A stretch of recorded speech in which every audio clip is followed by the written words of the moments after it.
কলা বউ কি ভগবান গণেশের স্ত্রী? অনেকের মনেই এই প্রশ্ন আসে। আসলে কলা বউয়ের নাম নবপত্রিকা। নব মানে 9, আর পত্রিকা তো পাতা। তবে 9টা পাতা নয়, 9 রকম গাছের পুজো হয়। 9টা গাছের অধিষ্ঠাত্রী দেবীরা হলেন মা দুর্গার 9টি রূপের প্রতীক। যেমন কচু গাছে দেবী কালিকা, হলুদ গাছে দেবী উমা, জয়ন্তী গাছে দেবী কার্তিকী, বেল গাছে দেবী শিবা, ধান গাছে দেবী লক্ষ্মী, ডালিম গাছে দেবী রক্তদণ্ডিকা, মানকচুতে দেবী চামুণ্ডা, অশোক গাছে দেবী শোকরহিতা, কলা গাছে দেবী ব্রাহ্মণী।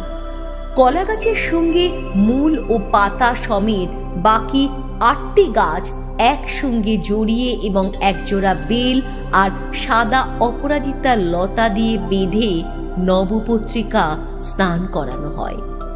স্নানের পরে লাল পাড় সাদা শাড়ি অথবা লাল পাড় হলুদ শাড়ি পরিয়ে ঘোমটা দিয়ে তাকে বউ সাজিয়ে সপরিবার দুর্গার ডান দিকে রাখা হয়।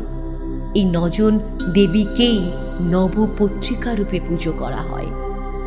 নবপত্রিকা প্রবেশের মাধ্যমেই দুর্গাপূজার মূল অনুষ্ঠান শুরু হয়। নবপত্রিকা আসলে শস্যকে দেবী রূপে আরাধনা করার প্রাচীন রীতি।